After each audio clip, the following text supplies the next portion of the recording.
Breathe in. Hey everybody, I'm BD Dalton from Temple Row Wealth Management, and welcome to our June 2022 update. I'm here with Tom Sollis from Russell Investments, and we're going to be talking about what's moving in the market, what's making markets move, what's changing your portfolio. Should you be concerned? Has this happened before? All these crazy things. We've seen huge dips in the market when COVID happened. We've seen huge rises coming out of COVID. Were they overplayed, over-egged, things like that? That's what we're going to be talking about today. We're going to have an overall high macro helicopter view of what's happening in the markets, what's happening geopolitically, and try to answer some of your questions. So for the first half an hour, we're really going to roll it out there in talking about generally what's happening in the market and what you should be worried about. And then we're going to go into some questions from the audience. So Tom, welcome on the program. Well, thank you. And could you tell us a little bit about what you do for Russell as a wealth manager, as a fund manager, and what kind of happens on your daily basis and what got you into it? Sure, yeah, no, thank you very much, and it's good to be here. Firstly, it's a good point to start about how I started in the business. I think ever since I was very young, reading about markets, events in the newspaper when I was very young, and really just what happens in world events and how that impacts financial markets and people's daily lives, because everyone invests in a pension. So from that perspective, it's very important. And how did I get to Russell Investments? I was scanning the market for potential employers, and Russell is a household name in the US, perhaps less well known in the UK. But this Russell Investments has over 300 billion in assets under management, and advising nearly 900 billion pounds worth of investment in terms of advisory mandates. So they've got a very good pedigree, worked with some very large names such as Coca-Cola, National Grid in the UK, and other names, looking after some pension fund clients like California State Pensions. So that was a good place to start, because they must be doing something right, or they must have something that's attractive to people's to get employed to run their money. So I joined Russell, and I found out that what is key is having a very strong process, because as markets have moved quite aggressively in the last few weeks, if you don't have a process of a framework for analysing how markets are behaving, you can generally get drawn into different asset classes for the wrong reasons, or make behavioural decisions which are probably not aligned with your long-term goals. So I think that's the key thing about Russell. It's having an institutional process, and obviously, that institutional process is applied not just to institutions, but also to the retail market, and obviously working with Temple Row as well. I think that's one of the reasons why we chose to work with you guys, is because at Russell, if you're managing money for Bill and Melinda Gates Foundation and some of these other people, your whole job is to keep things on an even keel, to make things move forward. Not always to be the top of the class, but never to be the bottom of the class. And I want to be able to make sure that our clients can go to sleep at night, and I can go to sleep at night. And that's what I've always found through the portfolios. They're never going to be the top of the market. You're never going to be like in first quartile always, or top of the class, but you're never the bottom of the class. And if the rest of the world's making money, we're making money. And when the rest of the world's losing money, typically we're losing less money. Yes, yeah, no, definitely. I think, as you've kind of seen, if you just take a very simple example of what happened with tech stocks last year, they were the best performing asset class, equity asset class. Everyone thought technology stocks were, they're never going to go down. They're what you should own, only what you should own. That worked in 1 year, but as you've seen in a changing environment, that suddenly doesn't look as good. So you want to have a balanced portfolio across loads of different asset classes, and make small tweaks around your process to those asset classes when you have conviction, but still broadly have a diversified portfolio, which will guide you through those ups and downs in markets that you tend to see all the time, really. And you've worked at a lot of different places. You've worked at hedge funds, you worked at other managers. What is your job on a daily basis as a fund manager? What do you do for our clients? Yeah, so it's a very good question. You hear snippets in the news about what fund managers do, but if you just take a start of my day, I get into the office about 7:30 in the morning, and the first thing I do is catch up on overnight news. And obviously, if you think about Asia, they're already up, and there's already news coming out of China. More recently, like COVID lockdowns in China, reading up about what's happened overnight, any central bank moves. The RBA recently raised interest rates by 0.5% overnight. So you need to get up to speed with what's gone on overnight, and then also check our portfolios. The good thing about Russell Investments is I have a proprietary system which has all of the positions across the funds.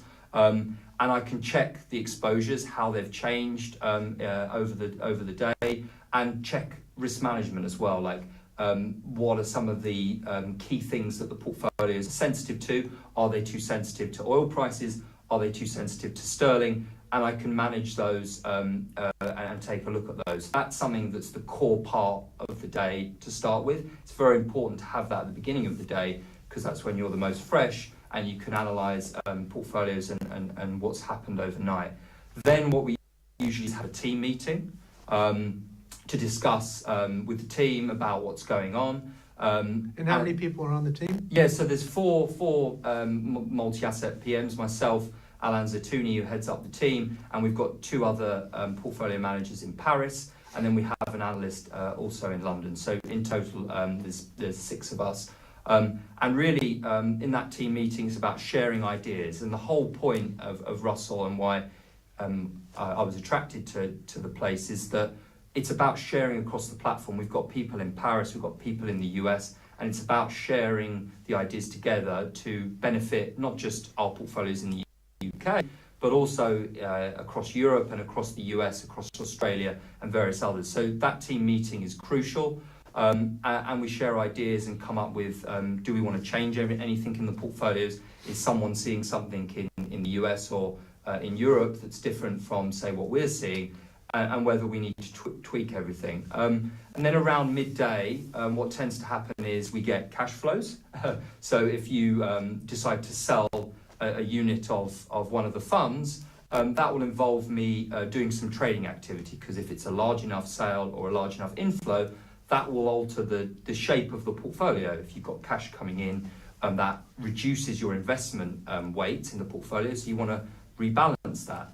So that tends to happen around midday when we get those cash flows in. So what size of trades are you talking here? Are you talking millions? Are you talking hundreds of millions? I mean, because there's tweaking, and then there's wholesale change. Yeah, and yes. how does something like that happen? Do you take it away from one broker to another broker, or do you say, I'll take 5% off of that broker and give it to that broker, or investment house, or whatever? Yeah. So I mean, it depends on the inflow and outflow. I mean, usually on a day-to-day basis, if people are for their retirement needs, they might take hundreds of thousands of pounds out of the funds if they're hundreds of millions in terms of size. And that might not mean any trading activity, but if it's a bit larger, say a percent on the fund, say something like over £1 million, that can trigger some trading. And again, we have a trading desk in the US, in Seattle, and what we tend to use is we work closely with them to ensure best execution. So if we're making a trade, we make sure that we're going across all brokers, not just one or two brokers across all large names in the US, all across all the large names in the UK, to make sure that when we are trading, it's minimal cost and we're not altering the risk-return profiles of the funds. So essentially, when you're doing something like that, you're mitigating the costs. You're trying to go to the person that has the best price on that share or that equity or that bond all across the world, and say who has it for the cheapest. Exactly. Essentially, because they're holding it as maybe it's, we don't want to be specific, but Microsoft stock. Yes. These guys could have it at $166, and these guys could have it at 165.9. Yes, exactly. And when you're buying millions of pounds, that can be huge cost savings, which Yeah. then filters through to the clients. Exactly, On a purchase. exactly right. So, you know, every trading activity that we've done, we work with our trading desk and we make sure that there's always best execution whenever we look to make trades. And that involves using your full length of platform, obviously Russell being, you know, 300 billion pounds in assets, Advanced 900 billion pounds worth of assets. We have scale and we can leverage that across the large banks. And that way we make sure we minimize the costs of trading, which is even if you minimize 0.01% of a trade, that's going into people's costs. So you want to make sure you keep those as low as possible. Perfect. So let's look at a macroeconomic view, Sure. or a kind of overall helicopter view of things that people are hearing about in the news right now. Tonight, the Federal Reserve, the Bank of the U.S., comes out with the updated number, the raise in interest rates. How does an interest rate rise affect the markets and the portfolios, or why does it matter? Yeah, sure. So why does it matter? Well, firstly, inflation is very high. I think we can all agree if you fill up your car, everyone will know it's quite expensive. Also, you know, if you've remortgaged your house recently, you know mortgage rates have gone up. Now the Bank of England is at 1% base rate. So inflation is the key problem. And how do central banks tackle rising prices? Well, one of the key ways that they have to calm inflation down is by increasing interest rates. And what does that do? By increasing interest rates, that means the cost of borrowing financing is more expensive. So in that respect, it should lower the demand of that. So less people will buy houses or take out mortgages if the rate is higher. If less people take out those mortgages, that pushes down the price of houses. And that's a key input into rents, house prices in terms of inflation. The other thing, if you raise interest rates, you know, companies may have to pay more to borrow, and therefore they look to reduce their costs, reduce their labour, and that will reduce wages. So that's the main mechanism by which the Federal Reserve looks to control inflation. It's not a perfect tool. Really, the ideal way would be to talk to Mr. Putin and tell him to stop having a war. But that's not the toolkit in Western democracy. So the next best idea is to raise interest rates, which will reduce particularly the sensitive parts of the economy in terms of demand, and that should slow the price increase on those goods. Cool. One of the comments, or one of the things that people talk about, is hawkish or dovish. So what's the difference between a hawk, or a hawkish style Federal Reserve or Bank of England, or a dovish side of that? So what's the difference between the two? Very, very good question, because I think a lot of people you'll see in the news these terms bounded about quite a lot.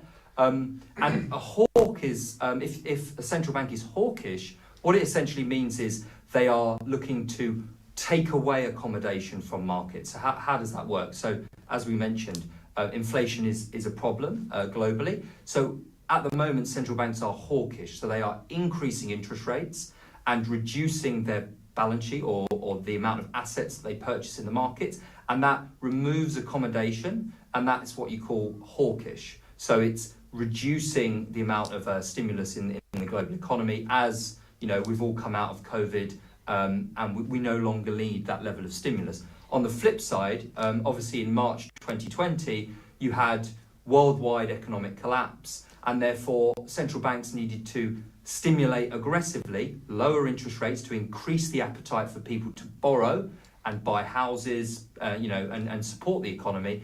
And that's a dovish stance. So they're reducing interest rates, trying to stimulate demand in the economy, and obviously buying asset classes. So obviously, particularly in March, you saw the Federal Reserve buy government bonds, buy corporate bonds. that's a way of basically helping the financial system, along with investors like myself, support asset prices when you saw that real sharp decline. Very good. So when we're looking at these mechanisms in the Federal Reserve, and today the news is all around, and we don't want to date this too much, but it's between 25% or 25 basis points, 50 basis points, and 75 basis points, which is actually just percentage points, right? Yes. Point percentage points. Why is everybody so excited about the 75% raising and cutting off and giving, more interest rates? How does that help, or why are people so fixated on a 75 basis points? Yeah, another very good question. To be honest, in finance, you get a lot of jargon in there, and people tend to sort of miss the bigger picture, I think. And you're right. 75 basis points, or even when the Bank of England started, they did 0.1%, so that's 10 basis points. Again, because we've been at zero interest rates for so long, central banks are very cautious about doing a big bang approach, like raising interest rates to 3%.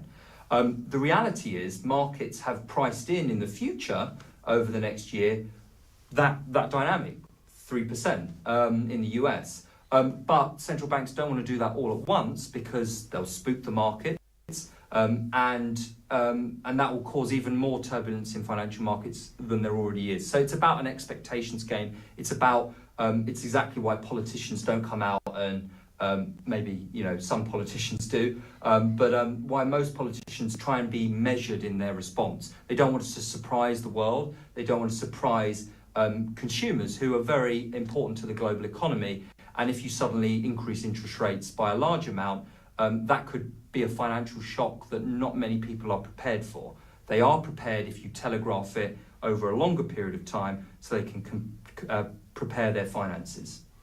Cool. So now we also have this bear and bull market. So, and I was kind of, when you go back and look at the history, is that the bear market was, we can go into the technicalities, but it was shaped like the shoulders of a bear. So it would creep up, and you had this really good time, and then you'd creep up over the top of the market, and then all of a sudden everything would fall out the bottom. So you'd have the head and the shoulders of a bear. Bull market, you start up at a high point, and then guess what? It dropped, and then all of a sudden we're back into a bull market, so it goes back up. So the horns of a bull. In reality, we have people now screaming bear, and bear, bear, bear, bear, and the bears have won. Yep. What does a bear market mean to somebody's portfolio? I think that's, again, another question that's very good, because, again, you can talk for hours about, the theoretical jargon. But very simply, what a bear market means is you take the high in the market. So the S&P high was on the 3rd of January this year. And it measures from that point, if you invested at that point, so that's the high that where the S&P was at the high, how much does it fall from to where we are? So at the moment, we've fallen roughly 20%, and a fall of 20% from the high is what is theoretically known as a bear market. Likewise, when you have a low in the market, so on the 24th of March 2020, back on from COVID, you measure from that point, and if you go 20% above that point, that's a bull market. So those tend to be the terms. People tend to interchange that with, if they get a 10% fall, that's a bear market, or they'll pick isolated points in markets. So they might look at technology stocks, or they might look at crypto, or they might look at other areas and say it's a bear market. Generally, you go as broad as possible, and you look at the S&P 500, which is the largest US index, or you look at the FTSE 100. Those tend to be the best markets to measure bull and bear markets. And so you guys look at long-term pictures, long-term money. Yep. And I know right now when nobody likes to look into crystal balls, but when you look at it overall, what is your guys' overall 5-year view of, obviously turbulence now and all this type of stuff, but when people are positioned and when you're looking at it, are you cautiously optimistic? Are you overly pessimistic? Or how do you look at the market? No, very good question. So I think the key first thing is to establish a risk tolerance that's good for you. So I think, you need to understand, whether you're very risk averse individual, or whether you're perhaps a younger audience and can take more risk because you've got a long time left in your career. And you should build an asset allocation, and that's what we tend to do. You tend to build an asset allocation around your risk preference. And that way, when you do get turbulent times, you can manage those. You're not getting misled, or you're not taking too much risk or too little risk. Now, once you've got your broad asset allocation, you work with a financial advisor such as yourselves, obviously. You then, the next question is, so what happens going forward? My personal view is that you have seen very turbulent markets. You've seen government bonds, fixed income markets fall quite aggressively, and you've seen equity markets fall quite aggressively so far this year. Now, that's been perfectly the valid reasons. You've had slowing economic growth, particularly from the Russia-Ukraine situation, which has pushed up energy prices, which has hurt consumer wallets. You've also had raising interest rates, which is causing reduction in demand and increased cost of borrowing. And you've also had inflation, which is eroding away people's earnings potential. So all those factors have come together and caused a toxic mix for fixed income markets and equity markets. Now, that's backward looking. That's happened in the past. The key thing now is to look forward. And the way we look forward is using a process. So we use cycle, valuation, and sentiment. And given the moves in markets so far this year, you've seen valuations come down as the cost of buying Amazon, the cost of buying the S&P 500, the cost of buying the FTSE 100 has cheapened. So valuations are now in line with their 10-year average. And therefore, valuations now look more attractive. So that's a tick in the good box. You also have what we like to call sentiment. So we measure how pessimistic or how optimistic people are. So obviously last year you saw everyone get very speculative, cryptocurrencies, a phenomenon in the US called SPACs, but people taking out, putting opening trading accounts and speculating on financial markets. So our indicator was showing quite a lot of optimism. Now, you pick up a newspaper and you see negative news everywhere. So we use that as a contrarian type of approach. So when everyone gets really pessimistic, valuations are cheaper. Both of those factors are supportive for long-term returns. Now, obviously, the economy is slowing, so you've got to marry those three parts of our process together. And for now, because we have downgraded our outlook for growth, but valuations are better, sentiment is better, more favourable, we are broadly neutral in terms of our risk approach across portfolios, but we are watching out for when we see really pessimistic signals from our sentiment indicator, as well as valuations continuing to remain cheap. That could be a trigger to increase risk in portfolios, as well as if you start seeing some of the clouds on the growth side of things start to improve. So everyone's talking about inflation being terrible. If you get a resolution between Russia and Ukraine, not something that anyone can predict, no one can predict, but that would be a positive for the economic cycle. Secondly, if central banks get ahead of inflation and reduce inflation, you see inflation coming down, that will be a positive because that will relieve the pressure on the economy. Those are the factors that we're watching. We're not there yet, but that's something that we're looking for to look to increase risk. But from a broad long-term perspective, when you have valuations that have corrected like they have done this year, returns look better going forward. And so when you're looking at all these factors as you go along, we're looking further out. Right now you're having to deal with inflationary, even this word that comes into it is recession. Yes. So overall, what is a recession and how does it affect and how much is it kind of brought into the market already? So how does that look? Yeah, no, again, another really topical question. So a recession is simply defined as 2 quarters of negative GDP growth. All that means is that, in simple terms, that means that, if you have 1 quarter where activity is falling below zero, so i.e. people are spending on goods and services less than they were the previous quarter, that would be a negative activity print in terms of GDP. If you have that and another quarter, that is an official recession, and they tend to get reported after the fact. So that's the definition of a recession. And many commentators are talking about a recession. If you look at, we look at a number of indicators to assess whether you're in a recession or to predict a recession. We're not there yet, is our view. We're not currently seeing a recession as we stand. Unemployment rate in the UK is below 4%, same in the US. You're seeing spending in travel. If you look at airports recently, everyone's going on holiday. They've still got pandemic savings built up. So I think the key thing is we were reopening before this year started. So that meant that there was a lot of pent-up demand, from COVID, and people had a lot of savings. So that means that consumers are a bit more durable than perhaps you might hear in the news. And as it currently stands with the indicators that we look at, we don't see a recession coming this year. Now, we may be wrong on that, but in the near term, we don't see that as the main priority. Now, if you look a bit further forward, some of our longer term measures are starting to flag as a potential. Obviously interest rates going up, the central banks removing accommodation. That tends to be a lagged effect in a few years' time. So there are more warning signs as you go further on. But as we currently stand now, we're not seeing those signs that can draw together to see a recession yet. And the kind of the old wives' tale was that economists have predicted 13 out of the last 10 recessions.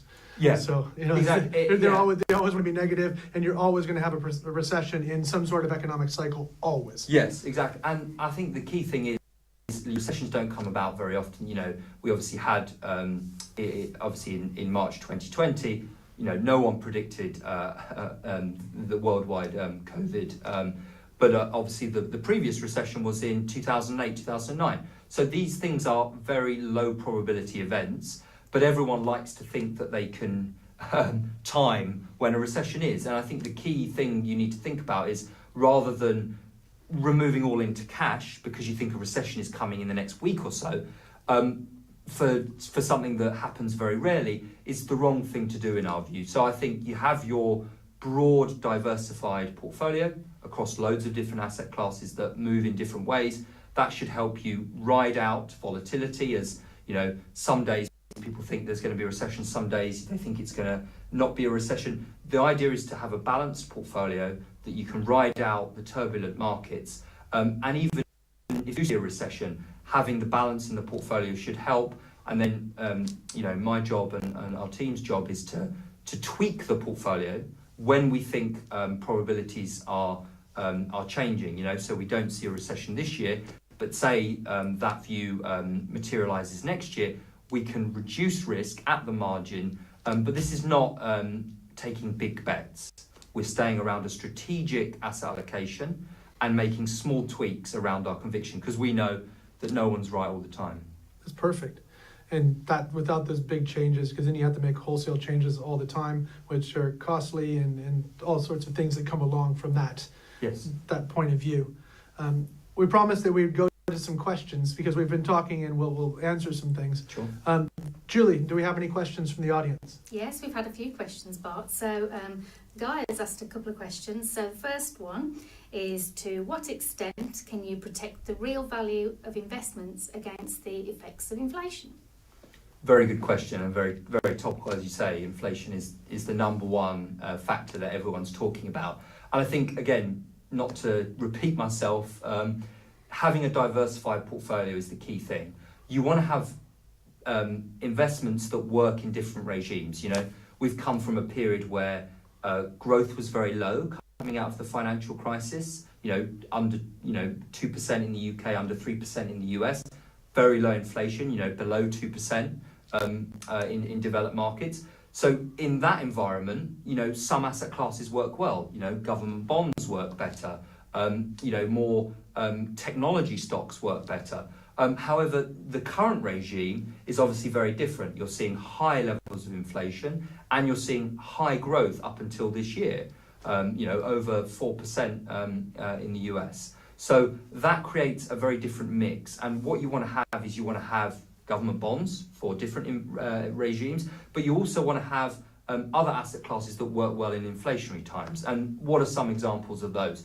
Real assets. So real assets are effectively physical or assets you can touch. So that might be infrastructure.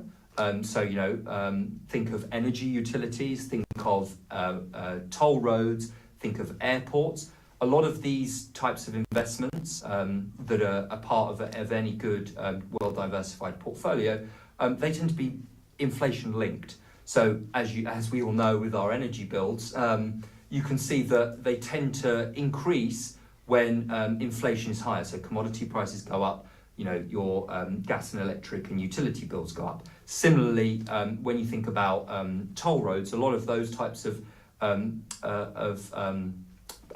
contracts tend to be CPI or RPI linked in the UK, for example. So you're getting some level of protection against inflation. And the performance this year from global infrastructure is up 10% this year, when obviously global equities are down more like 20% globally. So that's one example. The other example is listed real estate. So again, similar thing. You can increase rents on listed property, in line with inflation. So you'll notice if you rent, prices have gone up because landlords have put prices up to compensate them for inflation. And the key thing, I think, with asset classes that work well in inflation, alongside obviously the obvious commodities, is you want to have asset classes that you can that are very liquid. No, we're not talking about buying, a gold mine in South America. You want to have, these businesses have been around forever. Utility companies have been around for a long time. Established energy companies have been around for a while. So you want to stay in the most high quality areas. But some of those asset classes are important to have in a well diversified portfolio. Very good. Julie, do we have another question? Yes, so the second question from Guy is, what impact will the falling value of the pound have on our investments? Yeah, so obviously sterling has fallen this year, for a multitude of reasons. One being, it tends to be a bit more risky than the US dollar. So say a lot of assets are denominated in dollars. So in times of stress, you do see the US dollar start to rise against sterling. So you've seen some of that this year. But how does that impact, your portfolios or everyone's portfolios?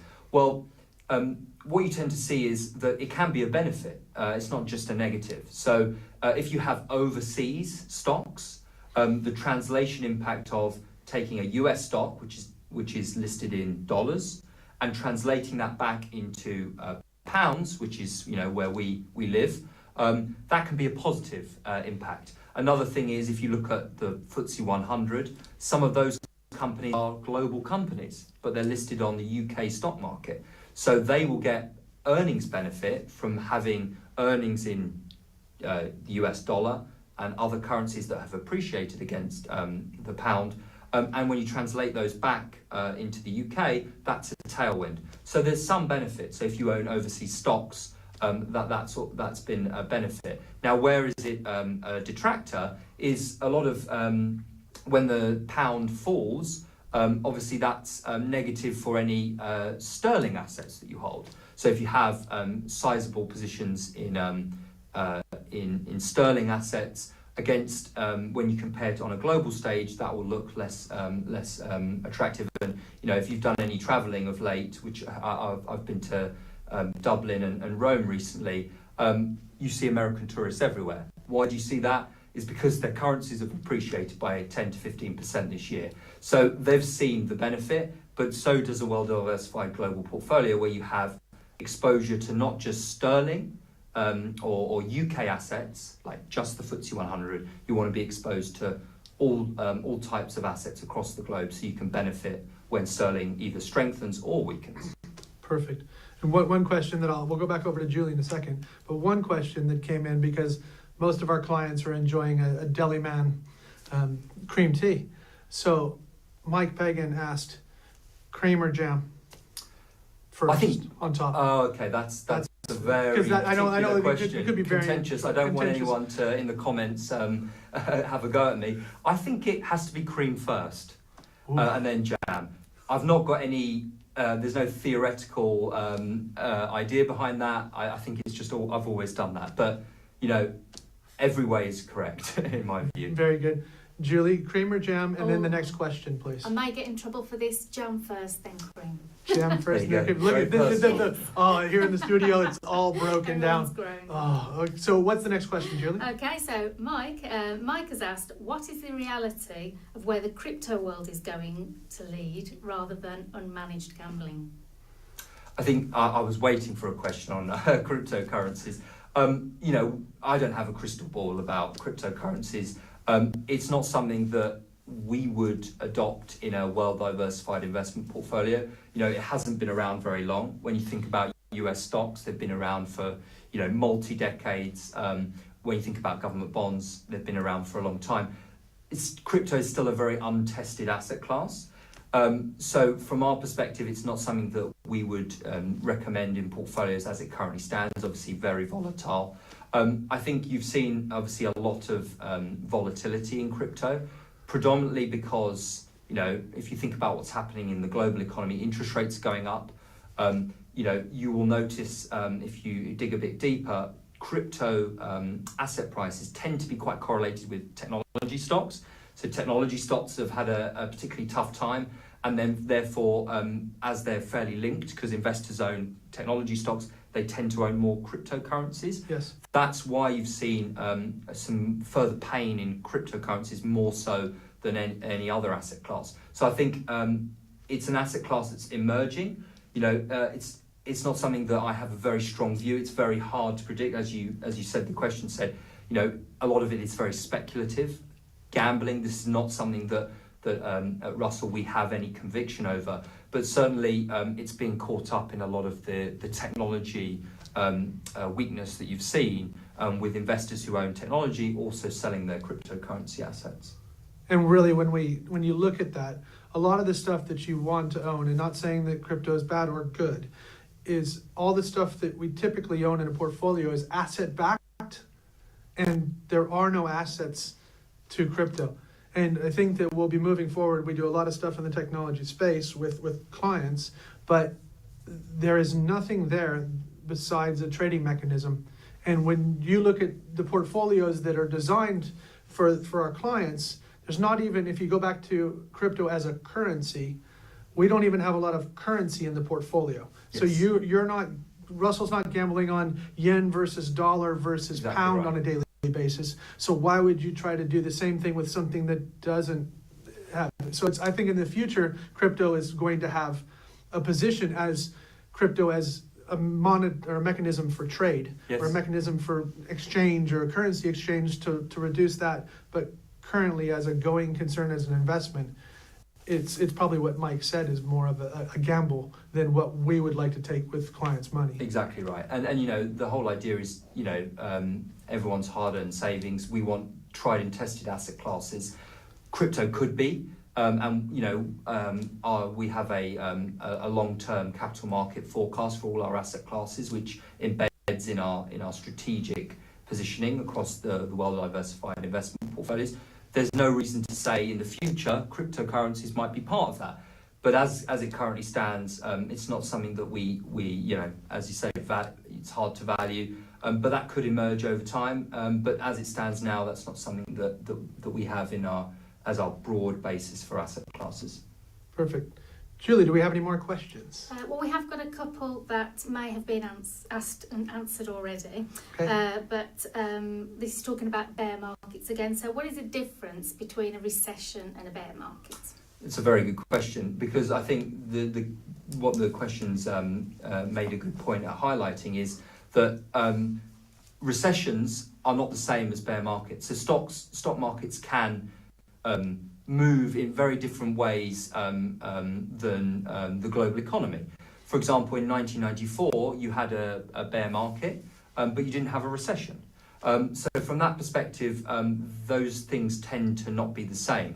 What I would say is that when you do get a recession, which is, as I mentioned earlier, it's not our base case this year. But when you do get a recession, you do tend to see that's where bigger declines in the stock market tend to happen. So, if you look outside of recessions where there isn't a recession, you tend to see shallower drawdowns or shallower falls in asset prices than you do in, say, the global financial crisis and things like that.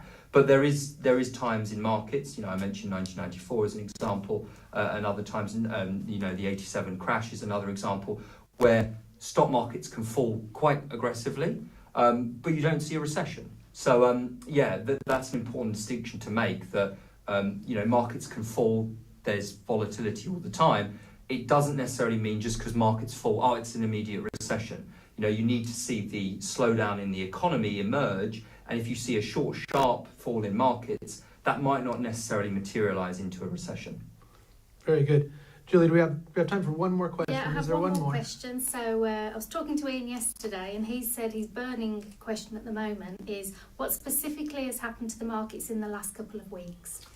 Yeah, very good question. So you've seen a lot of volatility in markets. If you just take Friday of last week and Monday, you've seen, close to a 9% fall in markets in global equities, which is quite sizable. And that has largely been down to, you've seen, again, central banks getting quite aggressive on inflation. So you've seen the ECB recently come out and say they're going to increase interest rates in July. You saw the Reserve Bank of Australia increase interest rates by 50 basis points last week. And you saw, more importantly in the US, you saw a very strong inflation reading, so 8.6. Also, from what Tom's told us, is why we focus on trying to deliver regular and repeatable and robust processes that hopefully turn into long-term performance for your portfolios, making sure that you can match up with your goals. It's not about making the most today or losing a lot less tomorrow. It's about overall how your money and other things fit into your overall program. To thank you for coming in today, Yeah. And it was great to have you on here, and hopefully you've been able to instill. Also, you hopefully thought that Tom wasn't running for the hills when I said whatever it was. So remember that the papers and the financial press and everything else is there to sell newspapers. It's not there to calm you down. It's not there to make sure that you're sleeping at night. But we work and our other partners to make sure that your portfolios deliver well. So it's before we go, Tom, but thank you very much for coming on. And It's any been a last pleasure. words? Thanks for the great questions, and it's been great to be here. Yeah, the parting message is, it's very important not to get, as you said, carried away with headlines. If you see a negative headline and you act on it, on your investments, that tends to be the worst possible time to act. So take the emotion out of it and work with partners that can build you stable portfolios over time, not looking to shoot the lights out in 1 year by getting very concentrated in certain asset classes. It's about diversification over the long term, preserving your hard-earned savings, and doing it in a measured way, not taking huge bets either way, and focusing in asset classes that over the long term should deliver good returns for your retirement. Thank you for paying attention today. Thank you to Tom. Thank you to Julie for bringing that in. Thank you, and hopefully you've enjoyed your cream tea. Thanks for being part of our Temple Row family, and we look forward to seeing you very soon. And if you have any questions that arose from this, make sure you email them through to Julie, and we'll get them over to Tom if we can't answer them for you. Thank you very much, and have a safe and successful day. Thank you very much.